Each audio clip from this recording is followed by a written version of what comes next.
Sabarimala സ്വർണ്ണക്കൊള്ളയിൽ Thiruvithamkoor Devaswom board മുൻ president PS പ്രശാന്തിന്റെ മൊഴി വീണ്ടും രേഖപ്പെടുത്തി SIT.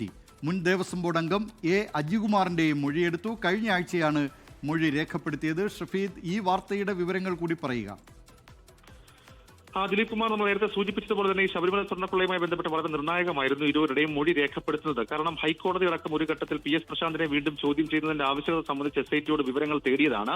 ഈ സാഹചര്യത്തിലാണ് കഴിഞ്ഞ ആഴ്ച വീണ്ടും ദേവസ്വം ബോർഡ് മുൻ പ്രസിഡന്റായിരുന്ന PS പ്രശാന്തിന്റെയും മുൻ അംഗം അജികുമാറിന്റെ മൊഴിയും രേഖപ്പെടുത്തിയത്. 2019 ഈ സ്വർണ്ണപ്പാളികൾ പുറത്തു കൊണ്ടുപോയതിന് സമാനമായി 2024 കാലത്തും അങ്ങനെ ഒരു നീക്കം നടത്തിയിരുന്നു. ഇത് ശബരിമല സ്പെഷ്യൽ കമ്മീഷണറെ അറിയിക്കാതിരുന്നത് ഇക്കാര്യത്തിൽ ചിലത് ഒളിപ്പിക്കാനാണെന്നടക്കം കോടതി അടക്കം പറഞ്ഞൊരു സാഹചര്യത്തിലാണ് വീണ്ടും PS പ്രശാന്ത് അതേപോലെ തന്നെ അജികുമാർ എന്നിവരെ ചോദ്യം ചെയ്തത്. ഏതായാലും ആ സമയത്ത് സ്വർണ്ണപ്പാളികൾ പുറത്തേക്ക് കൊണ്ടുപോയിരുന്നില്ല. അതുകൊണ്ട് തന്നെ ആ അറ്റകുറ്റപ്പണികളും അതിലേക്കുള്ള നീക്കങ്ങളും സംബന്ധിച്ചുള്ള വിവരങ്ങളാണ് SIT തേടിയത്. ദിലീപ് കുമാർ, ലോകത്തെവിടെയായാലും ഏത് സമയത്തും 24 വാർത്തകളും ഓഗ്മെന്റഡ് റിയാലിറ്റി പാക്കേജുകളും എക്സ്പ്ലെയിനറുകളും വിശദമായി കാണാൻ ഞങ്ങളുടെ YouTube ചാനൽ നിങ്ങൾക്ക് സബ്സ്ക്രൈബ് ചെയ്യാം.